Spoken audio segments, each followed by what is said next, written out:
Baik Ibu, permisi ya, di sini saya akan melakukan penyuluhan tentang KB ya Ibu.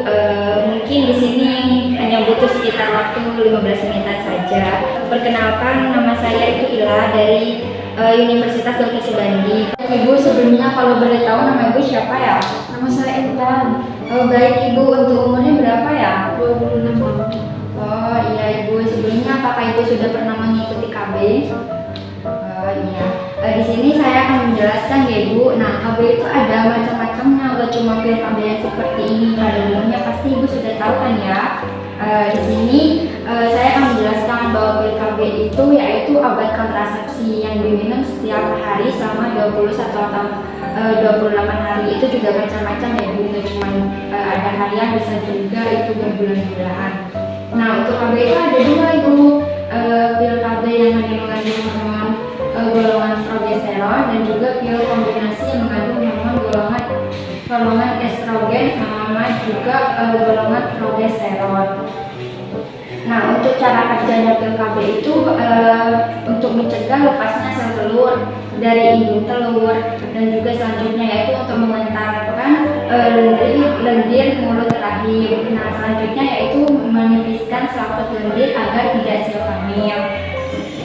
Untuk keuntungannya menggunakan pil KB itu ada macam-macamnya juga Bu, yaitu yang pertama untuk penggunaan mudah dan juga murah untuk pil KB ini. Nah, selanjutnya yaitu dapat mencegah kehamilan juga, dan kesuburan dapat segera kembali. Nah, itu tidak mempengaruhi ke ASI Ibu nanti kalau misalnya Ibu sudah melahirkan ataupun juga menyusui ya Ibu. Nah, untuk efek samping KB itu ada pemakaian harus disiplin setiap hari, jadi Ibu nggak boleh tuh kayak sehari pakai terus besok nggak pakai, besok lagi pakai. Nah, selanjutnya yaitu dapat meningkatkan infeksi jamur di sekitar kemaluan. Nah, untuk pil KB ini juga ada larangannya Bu, tidak boleh digunakan untuk wanita yang sudah usia 35 tahun, dan juga untuk yang perokok aktif itu tidak boleh ya, dan juga pendarahan vagina tanpa sebab. Nah, untuk mendapatkan pil KB ini mudah ya Bu, ada di rumah sakit, juga di klinik KB atau puskesmas, di apotek juga pasti ada. Yang harus diingat Ibu jika menggunakan pil KB ini yaitu minum pil KB diawali hari 1 sampai 5 masa haid ya Ibu. Baik Ibu. Nah, untuk selanjutnya di sini ada suntik KB ya Ibu. Di sini untuk pemakaiannya itu 1 bulan atau juga sampai 3 bulan ya Bu. Seperti ini macam-macamnya. Jadi nggak sama kayak yang tadi Bu. Nah, untuk suntik KB sendiri itu yaitu obat KB yang disuntikan 1 bulan sekali atau 3 bulan sekali. Untuk yang 1 bulan sekali itu berisi estrogen dan progesteron, dan yang 3 bulan sekali berisi progesteron saja. Untuk wanita yang menyusui sebaiknya tidak menggunakan yang 1 bulan karena akan mempengaruhi produksi ASI Ibu.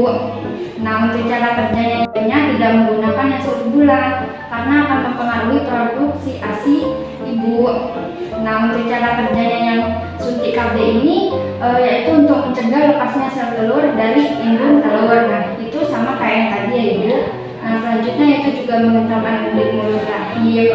Nah, untuk keuntungannya menggunakan suntik KB ini lebih praktis daripada yang tadi, dan juga efektivitas dan aman dengan tingkat keberhasilan lebih dari 99%, dan juga tidak membatasi umur kalau misalnya suntik KB ini.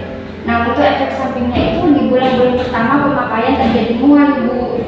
Nah, juga pendarahan berupa bercak di antara masa haid. Nah, untuk suntik KB ini yaitu juga dilarang untuk wanita yang usia 35 tahun ke atas, apalagi juga yang perokok aktif.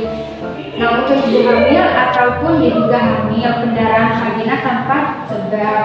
Terus untuk melakukan suntik KB ini yang pasti harus di rumah sakit ya Ibu, ataupun klinik, puskesmas juga bisa. Kalau yang perlu diingat untuk melakukan suntik KB ini dilakukan pertama hari ke-1 sampai ke-5 dari permulaan masa haid ya Ibu. Untuk selanjutnya yaitu ada susu KB ya Ibu. Nah, contohnya seperti ini, ada susu imbalan juga ini ya Ibu, untuk anak-anaknya nanti dilakukan seperti ini. Baik Ibu, di sini untuk susu KB ataupun implan ini yaitu alat kontrasepsi yang berbentuk batang terbuat dari silastik yang berisi hormon golongan progesteron atau yang dimasukkan juga di bawah kulit tangan kiri Ibu atau di bagian dalam ya Ibu. Terdapat dua jenis susu KB yaitu terdiri dari satu batang dan juga dua batang, masing-masing dapat mencegah kehamilan selama 3 tahun. Nah, untuk cara kerjanya itu mencegah lepasnya sel telur dari indung telur, mengentalkan lendir mulut rahim. Nah, untuk keuntungan menggunakan susu KB ini tidak menekan produksi ASI, praktis dan juga efektif. Masa pakai jangka panjang yaitu 3 tahun. Nah, untuk efek sampingnya itu harus dipasang dan dicabut oleh petugas kesehatan yang terlatih. Jadi tidak boleh sembarangan ya Ibu untuk ke rumah sakit ataupun puskesmas yang belum jelas. Dapat mengubah pola HI juga. Nah, untuk susu HB ini tidak boleh digunakan pada saat hamil ya Ibu. Untuk pemasangannya ya di rumah sakit, di puskesmas itu dokter-dokter yang sudah terlatih dan aman. Baik Ibu, setelah penjelasan tadi apakah Ibu sudah paham untuk melakukan KB yang mana ya? Apakah ada yang ditanyakan? Baik Ibu, kalau begitu saya permisi Ibu. Terima kasih.